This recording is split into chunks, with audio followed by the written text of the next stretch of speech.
বন্ধুরা আজকে আমরা দেখতে চলেছি ফু দিয়ে কে কতগুলি মোমবাতি নেভাতে পারে। হ্যাঁ বন্ধুরা, তাহলে চলো শুরু করা যাক।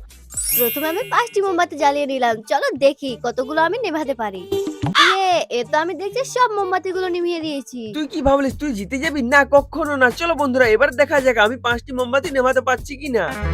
আরে বাস, আমিও ফাইনালি 5টি মোমবাতি নিভিয়ে দিয়েছি। চলো এবার আমার গিন্নির পালা। এবার আমরা 5টা থেকে 10টা মোমবাতি নেভানোর চেষ্টা করব। প্রথমে সবকটি মোমবাতি সাজিয়ে নি। তোমাদের কি মনে হচ্ছে আমার বউটা কি 10টা মোমবাতি নেভাতে পারবে? নিশ্চয়ই কমেন্ট এসে জানিও। আমি যদি এই 10টা মোমবাতি নেভাতে পারি তাহলে তোমরা নিশ্চয়ই ভিডিওটাকে লাইক করে দিও। তাহলে চলো শুরু করা যাক। ফাইনালি আমি 10টি মোমবাতি নিভিয়ে দিয়েছি, এবার তোমরা ভিডিওটাকে লাইক করে দিও। আমার গিন্নি মাত্র 10টি মোমবাতি নিমিয়েছে, আর আমি যদি 20টি মোমবাতি নিমিয়ে দিই তাহলে তোমরা নিশ্চয়ই চ্যানেলটিকে সাবস্ক্রাইব করে নিও। ফাইনালি আমার সেটআপ রেডি হয়ে গেছে। চলো এবারে দেখি নিমাতে পারছি কিনা। আরে বাস, আমি তো সব কাজই নিমিয়ে দিয়েছি। এবারে কথা অনুযায়ী তোমরা ভিডিওটিকে লাইক করে চ্যানেলটিকে সাবস্ক্রাইব করে নিও। আমার বর তো এতগুলো মোমবাতি নিভিয়ে দিল, আমি দেখি কতগুলো মোমবাতি নিভাতে পারি।